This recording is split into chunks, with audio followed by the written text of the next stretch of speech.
आज एक जज साहब हैं, अपने रोशन लाल जी मस्ताना जी के शिष्य थे। राजस्थान में उनके काफ़ी डेरे भी हैं।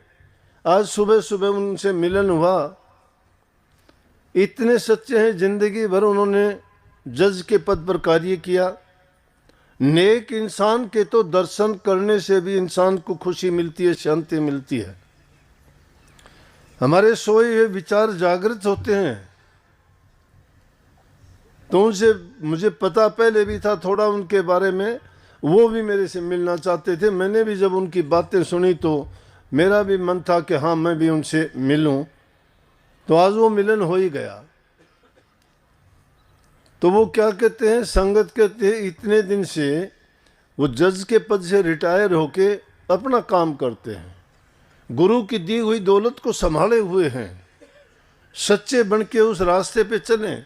ये छोटे आदमियों के काम होते हैं। तुम्हारा नाम छोटा है, हमारा नाम बड़ा है। तुम्हारा गुरु छोटा है, हमारा गुरु बड़ा है। अरे बड़े छोटे क्या है, तुम्हारा नाम पूरा नहीं है, तुम्हारा नाम अधूरा है। तुम नाम पूरा लेके ने तुमने कौन सा पूर्ण काम किया है। नाम तो सभी पूर्ण है, पूर्ण हम नहीं हैं। अधूरे हम खुद पड़े हैं। हमारे अंदर वो सामर्थ्य नहीं है, वो ज्ञान नहीं है, वो हमने अपनी सोई हुई शक्ति को नहीं जगाया है। क्या हमने अपने आप को पहचाना है? क्या हम कभी अपने दुर्गुणों को देखते हैं? क्या कभी सुधरने और संवरने का प्रयास करते हैं? जो ऐसा नहीं करते तो कहाँ से नाम जपोगे?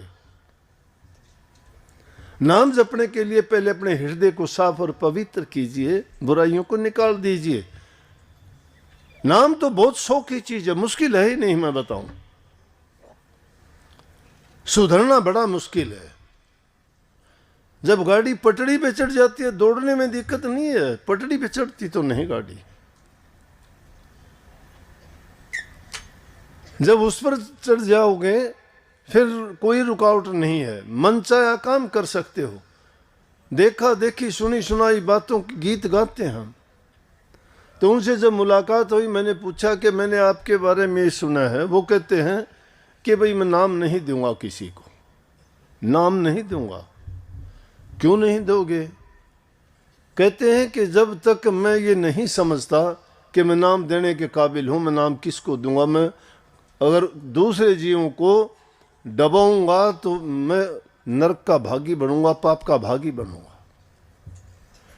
मैं नहीं चाहता। लेकिन जिस दिन मेरे मन में वो शक्ति आ जाएगी, गुरु की प्रेरणा मुझे मिल जाएगी, तो मैं नाम भक्ति देनी शुरू करूंगा। मैंने उनसे कहा कि आपका और हमारा मिलन आज शायद इसीलिए हुआ हो। मेरी मान्यता आपसे थोड़ी अलग है, मैंने उनको कह दिया। मैं ये कहता हूँ, कोई भी जीव अगर आता है हमारे पास तो वही आएगा जो दुखी है, जो रास्ते से भटका हुआ है, जिसमें बुरी आदतें हैं। धोबी के पास साफ कपड़ा कभी नहीं जाता, मिस्त्री के पास नई मशीन नहीं जाती, टूटी फूटी संवरने के लिए जाती है।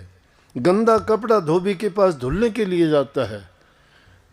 लकड़ी जंगल की है लेकिन मिस्त्री के पास कुछ बनने के लिए जाती है, और वो उसको काट के छील के संवार के कीमत दे देता है। तो किसी को ये कह के नहीं छोड़ देना चाहिए कि नाम के काबिल नहीं है। क्या पता किस जीव का कब भाग जाग जाए, कब उसके अच्छे दिन शुरू हो जाएं, कब उसके पूर्व जन्म के किए हुए पुण्य कर्म उसके आगे आ जाएं और संतों का मिलन होके उनको नाम की दीक्षा मिल जाए तो जाएंगे। क्योंकि इस जीव के लिए ये है कि अगर एक जन्म में संतों से नाम मिल गया और वो जीव किसी तरह नाम की कमाई नहीं कर पाया, और नाम की कमाई ना करके वो रास्ते में ही भटक गया, तो ये नहीं होता कि उसका जीवन व्यर्थ चला गया। नहीं, उसका जीवन व्यर्थ नहीं गया। संतों के चेताए हुए जीव कभी भी नीच गति में नहीं जाते।